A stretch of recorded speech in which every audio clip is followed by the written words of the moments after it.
السلام علیکم، آپ دیکھ رہے ہیں اجمل جامی آفیشیل۔ آج جمعۃ المبارک ہے 22 مئی 2026، جب شام کے انتہائی خصوصی ویلاگ میں آپ کو خوش آمدید کہتے ہیں۔ فیلڈ مارشل تہران میں جس خبر کا انتظار تھا پچھلے 24 سے 48 گھنٹوں میں، وہ حقیقت بن چکی ہے۔ اور جب ہم آپ سے مخاطب ہیں تو میں آپ کو یہ بتا سکتا ہوں معلومات کی بنیاد پہ کہ سم تھنگ ویری میننگ فل، اس پورے تنازع کا سب سے اہم ترین مرحلہ اگلے آنے والے چند گھنٹے ہیں۔ اگر میں یہ کہوں کہ معاہدہ ہو چکا ہے تو یہ غلط شاید نہ ہو۔ ایک دو معاملات پینڈنگ ہیں، اس کے اوپر بات کریں گے۔ میرے ساتھ نوید انور موجود ہیں، ہمارے executive producer, very senior journalist, international affairs پہ نظر رکھتے ہیں، اکثر میرے پروگرام میں آتے ہیں، ویلاگ میں بھی آتے ہیں۔ تو he came up with some very important questions. مثلاً فیلڈ مارشل جائیں گے تو وہ مجتبیٰ خامنئی صاحب سے ملیں گے، خبر دی کہ انتہائی سینئر صحافی نے، اس خبر کا جائزہ لینا ہے۔ مثلاً یہ فیلڈ مارشل کو جانے کی ضرورت کیوں پیش آئی، کل بھی لوگ بھیج رہے تھے، پرسوں بھی بھیج رہے تھے، وہ کیوں نہ گئے۔ اور قطر نے اپنی مذاکراتی ٹیم بھیج دی ایران میں۔ جی بالکل، خبر یہ نہیں ہے کہ فیلڈ مارشل بھی چلے گئے، ہاں جی، خبر اس کی سنجیدگی کی یہ ہے کہ قطری ٹیم جو ہے نا اس مذاکرات میں ہیلپ کرنے کے لیے وہ تہران جا چکی ہے، پہنچ چکی ہے۔ بالکل بالکل۔ اور محسن نقوی آلریڈی ڈیرے ڈالے ہوئے۔ محسن نقوی صاحب تو مجھے لگتا ہے کہ اب تہران کے وزیر داخلہ بن گئے ہیں، ٹھیک ہے۔ تو آئی تھنک رانا صاحب دس از دی موسٹ امپورٹنٹ مائل سٹون آف دس کانفلکٹ۔ جی وہ آپ یہ بتائیے کہ اس میں ان کا جو دوبارہ 7 دن میں محسن نقوی 24 گھنٹے کے نوٹس پہ واپس گئے تھے، کیا وہی حتمی شکل تھی اس پلان کی کہ اب یہ جب جائیں گے تو پھر فیلڈ مارشل، جب یہ واپس آئیں گے تو فیلڈ مارشل جائیں گے؟ فیلڈ مارشل کے جانے کا ایک ہی مطلب ہے کہ ڈیل از ایمیننٹ۔ دیکھیں اگر کوئی معاملہ فہمی نہیں ہے، جب ہم ویلاگ کر رہے ہیں نا، اس بیچ میں مارکو روبیو اسٹیٹمنٹ دے چکا ہے کہ معاہدے قریب پہنچ گئے، بالکل۔ اور ایرانی حکام کی اسٹیٹمنٹ میں آپ کو دکھاتا ہوں وہ کیا کہہ رہے ہیں۔ لیکن فیلڈ مارشل کا محسن نقوی کا جانا 24 گھنٹے سے پاکستان میں رکے، واپس چلے گئے، پہلا ویکنڈ سارا گزارا۔ وہ اس بات کا ثبوت تھا کہ وہ ڈیو ڈیلیبرنس اس پہ ہو رہی ہے، اور فیلڈ مارشل اسی صورت میں جا سکتے ہیں اگر بات بن گئی ہے۔ اگر بات نہیں بننی تو وہ اتنی اہم شخصیت وہاں جا کے خالی ایک سادہ فارمل دورہ کرنے کا فائدہ کوئی نہیں، کیونکہ پہلے بھی ایکسرسائز ہو چکی تھی اور یہی امید تھی۔ لیکن پھر ایران ڈٹ گیا، اس کے کچھ مطالبات سامنے۔ ناؤ یہ اسی صورت میں جا رہے ہیں جب انہیں یقین دہانی ہے کہ بات بن گئی ہے، بات بننی ہے ایک صفحے کی۔ ایسا نہیں ہے کہ امریکہ اور ایران کے بیچ جتنے تصفیہ طرف معاملہ سب کا حل نکل آئے گا، نہیں، یہ چاہ رہے ہیں کہ فوری جنگ بندی ہو، جنگ بندی کے بعد 30 دن ملیں جس میں باقی ایشوز کے اوپر مذاکرات ہوں۔ وہ میں ڈیٹیل آگے جا کے ڈسکس کرتا ہوں، لیکن آپ سے یہ پوچھنا ضروری ہے، جو ویور کے ذہن میں بڑی کنفیوژن ہے کہ کیا فیلڈ مارشل کے لیے وہ بندوبست بھی ہو گیا کہ ایران کی جانب سے اہم لیڈر جو ہے، جو ڈیسیجن میکر ہے، جو ون ونڈو آپریشن جہاں سے ہونا، ان کے ساتھ بھی ملاقات ہو سکتی ہے؟ سینئر صحافی کہہ رہے ہیں۔ میرا خیال مالک صاحب کی خبر کا ذکر، جی مالک مجتبیٰ خامنئی صاحب۔ اچھا، یہ میرا خیال ہے سب سے اہم مدعا ہے۔ پہلے تو میں آپ کو بتاؤں کہ کل جب وہ پرنس رحیم آغا خان پنجم صاحب تشریف لائے، بڑی قابل احترام شخصیت ہمارے اسماعیلی بہن بھائیوں کے لیے، تو ان کے اعزاز میں میرے خیال تقریب تھی جی، اور کل پھر شہداء کو میڈلز بھی دے رہے تھے نا جی، بالکل۔ تو کل وہ he was pretty much hair, obvious بات تھی۔ تو کل میری خبر یہ ہے کہ کل جب وہ آغا خان صاحب کے ساتھ جب مجلس تھی ان کی، تو اس دوران انہیں بتایا گیا کہ تہران سے ایک فون ہے، اوکے، اینڈ اس امپورٹنٹ میٹنگ میں ہی ہیڈ ٹو، میری اطلاع یہ ہے کہ he had to leave for a call, okay. تو وہ کوئی 20-25 منٹ طویل کال تھی جو سن کے وہ واپس اس عشائیے میں، ظہرانے میں، تقریب میں دوبارہ شریک۔ اچھا، لمبی کال؟ اچھا، اس سے مجھے اندازہ ہوا کہ he is pretty much on board, okay. اور اس سے مجھے اندازہ ہوا کہ وہ کل نہیں جائیں۔ کل کی خبر ہم نے مسترد کر دی کہ نہیں جا رہے، حالانکہ العربیہ نے بڑا اس پہ خبر دی تھی۔ تو اس سے اندازہ ہوا کہ اس کال نے ماحول بنایا ہے، اس کال نے لیٹسٹ اپڈیٹس دی ہیں، اینڈ دین فیصلہ ہوا کہ آج جانا ہے۔ اور آج پھر اچانک شام کو آپ کو پتہ چلا کہ خبر آ گئی کہ وہ جا رہے ہیں، آفیشلی جا رہے ہیں۔ اچھا، اس میں جو آپ نے مجتبیٰ خامنئی صاحب کا جی، وہ خبر کیا تھی مالک صاحب کی؟ مالک صاحب نے یہ کہا جی کہ مجتبیٰ وہ کنفیوژن ختم کر کے پھر جائیں گے، کیونکہ امریکہ سمیت دیگر ممالک جو ہے وہ بھی کنفیوزڈ ہیں کہ باقر غالیباف صاحب سے بات کرنی ہے، عباس عراقچی سے کرنی ہے، اور ان سب سے بات کرنے کے بعد IRGC انڈو نہ کر دے سارے معاملات، تو زیرو پہ، تو ہم ہوم ورک پہلے کمپلیٹ کریں۔ سب سے طاقتور بندہ سپریم لیڈر ہے جہاں پہ بھی ہے، تو ان کے ساتھ ملاقات ارینج کرنے پہ پھر وہ آئیں گے، اگر ہوگی تو ان سے ہوگی، ورنہ نہیں آنا۔ ہاں جی، یہ ان کا کانٹیکٹ۔ دیکھیں مالک صاحب ویری کمپیٹنٹ جرنلسٹ، ہمارے تو بڑے ان سے عزت کا تعلق ہے، فین آف ہم سم ہاؤ، لیکن میں بساد احترام اس سے اختلاف کروں گا. ہو سکتا ہے میری رائے غلط ہو. میرے اس میں 3 تھیسز ہیں. نمبر 1، ایک ایسی شخصیت جو کہ بری طرح انجرڈ ہوئی اور موجزانہ طور پر بچیں، ٹھیک ہے، ٹانگ تک ان کی، جی آسما شرائع صاحبہ نے بتایا تھا، ٹھیک ہے، ان کے ویئر اباؤٹس کا ایران میں بھی اہم ترین ذمہ داروں کو نہیں، ماں سوائے پاسداران کے جو سربراہ ہیں اور دیگر جو لوگ ہیں وہ کیسے ان سے ملتے ہیں. میں نے آپ کو بتایا تھا کہ وہ تو ہو سکتا ہے بائک پہ جائیں، بائک بھی تبدیل کریں، نقشہ چینج کریں اور پھر جا کے ملیں. تو ان سے ملاقات ہونا اور اسے پبلک کرنا very damaging for them strategically. بالکل صحیح. اور کچھ کل کلاں کو ان کو کوئی خطرہ لاحق ہوتا ہے تو اگین ایک شک و شبہ پیدا ہوگا. ایک دوسرا، ایرانین قیادت جو بھی فیصلہ کر رہی ہے وہ ان کی آشرباد اور منظوری سے ہی کر رہی ہے. بالکل صحیح. ٹھیک، یہ جو آپ نے ہرمز میں اتھارٹی قائم کی یہ ان کی رہنمائی ہے. یہ جو یورینیم ہم نے امریکہ کے حوالے نہیں کرنا یہ ان کی اسٹیٹمنٹ جو پبلک ہوئی. بالکل صحیح. تو دوسرا نقطہ ہے یہ. تیسرا نقطہ یہ ہے کہ اس ملاقات کو پبلک کرنے کی پھر ضرورت کیا ہے اگر کرنی بھی ہے. بالکل صحیح. لیٹس اگر کرنی بھی ہے، ویئر اباؤٹس کا آئیڈیا ہو جاتا ہے، لوکیشنز کا پرابلم وہاں ہوا پڑا ہے، موساد کے جا بجا جاسوس پھر رہے ہیں. انہوں نے پہلے ایران کی عسکری سیاسی قیادت کو چن چن کر آس پاس جاسوسوں کی مدد سے یعنی متاثر کیا. اتنی اہم شخصیت جو فیلڈ مارشل ایک ملک کی ہیں اور اتنی اہم شخصیت جو ایران کی ہیں، میرا خیال ہے کہ I tend to disagree with مالک صاحب. کیوں؟ اگر مالک صاحب کی خبر درست بھی ہے کہ ان کی ملاقات ہونی ہے تو وہ ہوئی بھی تو پبلک نہیں ہوگی. بالکل صحیح. لیکن پھر اس مسئلے کا حل کیا ہے؟ حل پہ آتے ہیں کس سے پھر فیلڈ مارشل ایک بندہ وہاں نہیں، میں بتاتا ہوں نا بھائی. لاسٹ ٹائم جب گئے تو خاتم الانبیاء ہیڈ کوارٹر گئے، پاسداران کے ذمہ داروں سے ملے. پہلی دفعہ ویڈیو جاری کی گئی کہ وہ فوجی لوگوں سے مل کے جیسے کور کمانڈر بیٹھے ہیں ویسے ملاقات کر رہے ہیں. This was height of confidence between the two nations. بالکل صحیح. وہ لوگ جو اس پہ اعتراض کرتے ہیں ان کی اور تب نیا سیز فائر ہوا تھا.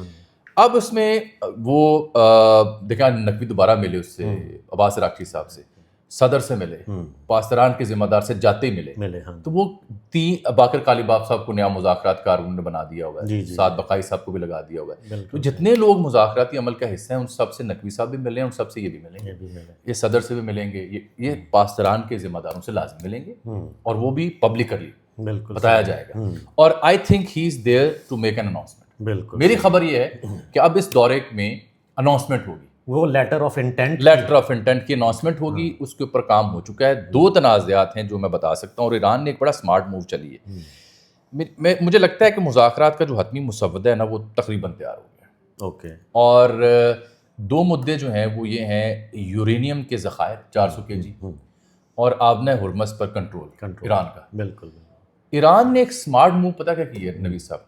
ایران نے یہ کیا کہ اس سے پہلے کہ ڈیل ہو انہوں نے اپنے ہرمز پہ نئی اتھارٹی قائم کر دی. بالکل. اس کا نقشہ بھی جاری کر دیا. ہاں جی. کہ اس سے پہلے کہ کچھ اور معاملہ ہو جائے ہم پہلے ہی کر دیں اپنا. اب اس کے بدلے ایران کیا مانے گا؟ اس کے بدلے اب ایران ان سے لے گا افزودہ یورینیم کا معاملے کے اوپر کنسیشن اور جوہری تنصیبات اور پلانٹ جو ہیں ان کے اوپر کنسیشن. کیونکہ امریکہ کہتا ہے ایک پلانٹ آپ رکھ سکتے ہیں اور یورینیم افزودگی 25 سال روک دیں. وہ کہتے ہیں 25 سال 20 سال کر لیں کہ ہمیں دے دیں. وہ کہتے ہیں نہیں دینے. ان کے جو رہنما راہبر اعلیٰ ان کی اسٹیٹمنٹ بھی چلی وہ کہ کچھ ہلکے کہتے ہیں وہ اسٹیٹمنٹ درست نہیں ہے. ہاں جی میرا اور آپ دیکھیں کہ اس میں سب سے اہم ڈیولپ میں کیوں کہہ رہا ہوں کہ معاہدہ تقریباً ہو چکا ہے. پچھلے 24 گھنٹوں میں 35 جہاز وہاں سے گزرے. 35 جہاز. اور امریکہ جو ہے فوری طور پر جو ایران نے یہ نئی بحری اتھارٹی قائم کی ہے اس کو مسترد کر رہا ہے، فوری رد عمل دے رہا ہے. بالکل. تو تصفیہ طلب مدعے ہیں 2. امریکہ چاہتا ہے فوری طور پر جوہری معاملات کے اوپر اسٹیٹمنٹ آ جائے کہ ایران نے ایگری کر دیا کہ ہم جوہری ہتھیار نہیں بنائیں گے اور افزودہ یورینیم یا روک دیں گے یا آپ کو دے دیں گے. امریکہ کو یہ چیزیں چاہیے. آگے مڈ ٹرم میں ٹرمپ کے لیے یہ میڈلز ہیں. ایران چاہتا ہے کہ نہ چند انجن نہیں. بالکل صحیح. اگر کیونکہ ایک اطلاع یہ ہے میرے پاس کہ پری وار جو پوزیشن تھی اسٹیٹ آف ہرمز کی پری وار یہ کچھ اتحادی ممالک کی خواہش بھی ہے، چائنا کی بھی اور دیگر کی، کہ وہ ریسٹور کر دیں. ایران چاہتا ہے کہ اگر میں نے وہ ریسٹور کر دی تو یہ جو میرے پاس لیوریج تھا through Strait of Hormuz to tackle امریکہ یہ ختم ہو جائے گا. اس لیے انہوں نے نئی اتھارٹی, یہ سب سے باریک بات ہے, ہے بالکل, نئی اتھارٹی قائم کر کے وہ کہہ رہے ہیں کہ اتنے نیگوشیٹ کرو, بالکل اور اس صحیح. بدلے میں مجھے یورینیم, اور ایران یہ مان سکتا ہے کہ یورینیم کی افزودگی وہ روک دیں, تخفیف کی بجائے اسے ایز اٹ از وہاں روک دیں, بالکل صحیح, مزید افزودگی نہ کریں. اور جوہری کے اوپر تو بڑے کلیئر ہے کہ جوہری ہم چاہتے نہیں ہیں. بالکل صحیح. اچھا, یہ اس کا ایک اور ڈاٹ بھی میں کنیکٹ کرتا کریں چلوں نا کہ اس ویکینڈ تک واقعی یہ سارے معاملات جو ہے نا وہ طے ہونے کے 100% چند گھنٹوں میں, 12 سے 24 گھنٹوں میں. کیونکہ جو یہ خبر ہے نا اس کو اس کے ساتھ جوڑ کے دیکھنا چاہیے کہ ٹرمپ کے بیٹے کی ویکینڈ پہ شادی اور وہ کہہ رہے ہیں میں اس کو اسکپ کر رہا ہوں. ہاں, وہ کہتے ہیں ایران کے معاملے کی وجہ سے, اس کا مطلب کہ 48 گھنٹے انتہائی اہم ہے, تو وہ اس شادی کو جو ہے وہ چھوڑ کے تو یہاں پہ اس شادی میں ایک پرائی شادی میں دیوانہ بھی ہے.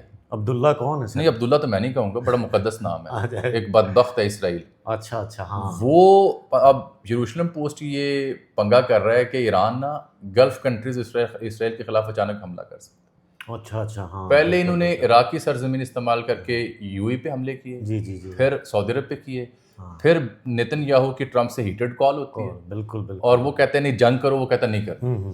اس کال سے مجھے اندازہ ہو گیا تھا کہ ٹرمپ نے مائنڈ بدل لی. اب میں آپ کو ایک بات, اتنی عرصہ ہم نے جنگ کور کی بین الاقوامی تعلقات کے طالب علم کے طور پر, میں اب آپ کو یہ ضرور بتا سکتا ہوں کہ اب بڑی جنگ کا خطرہ ٹل گیا. تو یروشلم پوسٹ پھر کیا بیچ رہا ہے؟ یروشلم پوسٹ کے پاس اور بیچنے کو کیا ہے؟ ہاں, یہ مسلسل پروپیگنڈا یہ جاری آپ رہے چونکہ گا. دیکھیں زین اسلابی کا جو انفلوئنس ہے اوور دی انٹرنیشنل میڈیا وہ ڈھکا چھپا نہیں ہے. سی بی ایس نیوز نے ایک خبر دی کہ نور خان ایئر بیس پہ طیارے کھڑے ہیں. بالکل پاکستان کے کردار کے اوپر سوالات انڈین میڈیا نے اٹھائے, وہ آج ثابت ہو رہے ہیں کہ فیلڈ مارشل وہاں موجود ہیں. بھائی ایران کہتا ہے ایک ہی ثالث ہے, ایک ہی مذاکرات کار ہے, اور وہ پاکستان ہے. بالکل, یہ چھوٹی بات ہے کہ وزیر داخلہ پہلے 3 دن, پھر ویکینڈ کے بعد دوبارہ چلا گیا, پھر چیف آف آرمی اسٹاف جا رہا ہے, قطر کے حکام بھی وہاں جا رہے ہیں. اصل مسئلہ یہ ہے کہ ایک نقطہ اور سمجھیں, سعودی عرب کو حج کا مسئلہ ہے. وہ کل آپ نے خبر دی. ہاں, اس سے اب ٹرمپ کو بھی جلدی ہے, ان سب کو جلدی ہے. بالکل صحیح. اگر کسی کو جلدی نہیں تو اس ملک کا نام ہے ایران, اسلامی جمہوریہ ایران. بالکل ٹھیک. اور اب اس میں جو العربیہ انگلش نے بتایا کہ فائنل ڈرافٹ میں ہوگا کیا, immediate comprehensive unconditional ceasefire on all fronts. Okay, فوری, جامع, غیر مشروط سیز فائر لبنان سمیت. ہاں, تمام محاذوں, ہاں ٹھیک ہے. Including land, sea, air. Okay. Mutual commitment not to target military, civilian اور اکنامک انفراسٹرکچر. یہ اتفاق رائے ہوگا کہ فوجی طور پر ہم کسی بھی ملٹری, سویلین یا اکنامک انفراسٹرکچر کو ہٹ نہیں کریں گے. اچھا, اکنامک انفراسٹرکچر کو ہٹ نہ کرنے کی جب کمٹمنٹ آئے گی تو اس میں گلف ممالک, یو اے ای, سعودیہ, ان کو بھی وہ مل جائے گی, ریلیف مل جائے گی کہ بھائی ہمیں نہیں ہٹ کریں گے. بالکل صحیح. End to military operation and halt media war. Military operation بند کرنی ہو, جو میڈیا بھی ہم نے بمبو چھوڑے ہوئے ہیں وہ بھی بند کرنے. بالکل صحیح. Commitment to respect sovereignty, territorial integrity and non interference in internal affairs. یہ سنجیدہ معاملہ ہے کہ ہم ایک دوسرے کی ساورینٹی کی اور جغرافی حد کی پاسداری کریں گے, پاس کریں گے اس کا. Guarantees freedom of navigation in the Arabian Sea at the Strait of Hormuz and the Gulf of Oman. یہ وہ بات ہے جو در حقیقت چین اور مشرق وسطیٰ کے ممالک اور کسی حد تک دیگر ثالث بھی چاہتے ہیں کہ ایران سب سے پہلا اور بنیادی کام یہ کرے کہ آپ نے ہارمز کو, اس نے پرابلم کی. ہاں جی, ہاں جی. جیسے ہی نوید صاحب یہ خبر آئی نا کہ جی چیف وہاں جا رہے ہیں اور ڈیل ہونے جا رہی ہے, $2 مجھے بشر بتا رہا تھا گرا ہے, $2 گرا ہے. ہاں, برنٹ میں $2 گرا ہے. یہ اثر ہوتا ہے. بالکل صحیح. پھر joint mechanism to monitor implementation and resolve disputes. ایک میکنزم بنایا جائے جس کے اوپر پھر جو ڈسپیوٹس ہیں اس کے اوپر بات ہو. 1-2 صفحے کا ایگریمنٹ آئے گا, اس کے اوپر باقی تصفیہ طلب معاملات پہ بات ہوگی. اور آگے کہتے ہیں gradual lifting of US sanctions in exchange of Iran's commitment to the terms of the agreement. Iran اگر اتفاق کرتا ہے ابتدائی معاہدے پہ تو پھر امریکہ کہتا ہے ہم آہستہ آہستہ پابندیاں اٹھانے پہ غور کریں گے. Draft agreement reaffirms compliance with international law and UN charter. اس کے تابع کیا جائے گا. Agreement will take effect immediately once officially announced by both sides. اب قطر وہاں پہنچ چکا ہے, chief of army staff field marshal ہے وہاں پہ, ان کے حکام بھی ہیں, تو وہاں سے اب یہ خبر آ جائے. اس ڈرافٹ کی روشنی میں یہ ہو گیا سارا کچھ, دستخط ہو جاتے ہیں, تو آپ اس کو کنکلوڈ کیا کریں گے کہ یہ جو ہے وہ کس کی فیور میں, پاکستان کے علاوہ اور کون جیتے گا اس ڈرافٹ پہ سائن ہونے کے بعد؟ پاکستان تو بطور ثالث جیت گیا. فیس سیونگ ملے گی ٹرمپ کو, یا ٹرمپ کی ایگو سیٹسفائی ہو جائے گی کہ یورینیم اور یہ سارے معاملات؟ میرا خیال ہے ایران, سچی بات بتاؤں آپ, جی جی, یہ جو 2 نقطے ہیں نا, جب آپ عباس عراقچی صاحب کو بھی پڑھ لیں, مارکو روبیو اور ٹرمپ کو بھی پڑھ لیں, ان دو اہم فریقوں کے بیچ سب سے بڑا مسئلہ ہے ہی وہ دو نکات ہے، آبنۂ ہرمز اور یورینیم کے ذخائر۔ بالکل صحیح۔ اور اس کے اوپر عباس عراقچی صاحب کا یہ جملہ ہے کہ سفارت کاری ہی واحد راستہ آگے بڑھنے کا، اور ایران 30 روزہ اعتماد سازی کا وقت چاہتا ہے، امریکہ فوری جوہری اثاثوں پر بات چیت چاہتا ہے، اور آگے اگر بڑھنا ہے تو وہ کہتے ہیں کچھ مثبت اشارے ضرور ملے ہیں، لیکن یہ دو نکات پہ پرابلم ہے۔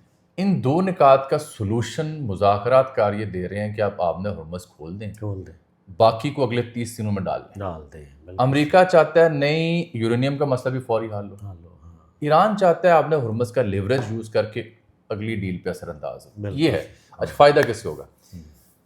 میرا خیال ہے ان ریئل سب سے بڑا جو وکٹوریس ہوگا وہ ایران ہے، ہر دو صورتوں میں۔ بالکل صحیح، ہر دو صورتوں میں بالکل صحیح۔ جوہری ہتھیار ہم نے تو بنانے نہیں، سپریم لیڈر کا فتویٰ تھا، تو کہتے نہیں، بالکل بالکل، جیسے باقی ممالک استعمال کرتے ہیں ہم بھی کرتے ہیں۔ تو اس سارے عرصے میں ایک لفظ اردو کا رسنا، رسا کون ہے؟ امریکہ۔ ایگزاسٹ کون ہوا ہے؟ امریکہ۔ ہیجمنی کس کی چیلنج ہوئی؟ امریکہ۔ مطلب دیکھیں نا، یورپ، نیٹو سب چھوڑ گئے، سو اس طرح سے کسی نے پارٹیسپیٹ نہیں کیا سوائے اسرائیل کے۔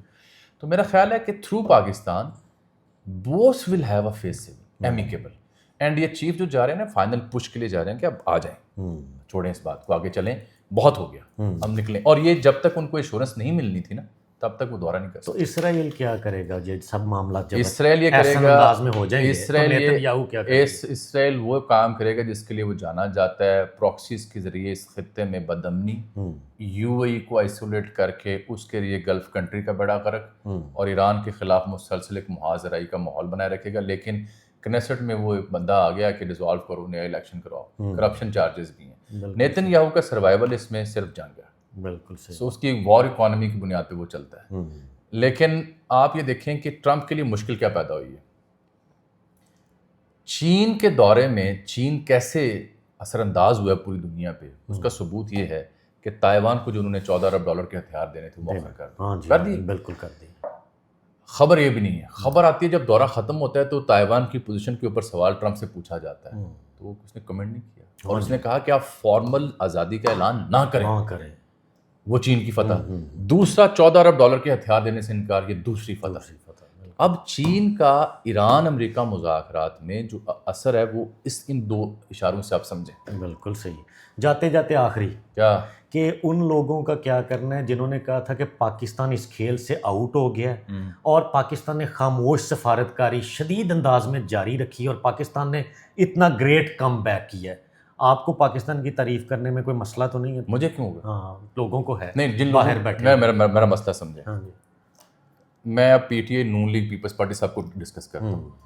اگر عمران خان وزیر اعظم ہے نا، اور وہ پاکستان کو ریپرزینٹ کر رہے ہیں کسی جگہ پہ، ٹھیک، اور پاکستان کا پرچم بلند ہو رہا ہے، آئی ول بی ود دیم۔ بالکل صحیح۔ اگر وہ شہباز شریف ہیں، عاصم منیر صاحب ہیں، بلاول بھٹو ہیں، اسحاق ڈار ہیں، یا ان کی جگہ مبشر ہے، اور اس کی وجہ سے پاکستان کے وقار میں اضافہ ہو رہا ہے، ہی ول بی مائی ہیرو۔ میں دیکھیں، میں ایک صحافی ہوں، کیا مجھے کسی سیاسی جماعت کا ترجمان ہونا چاہیے؟ نہیں۔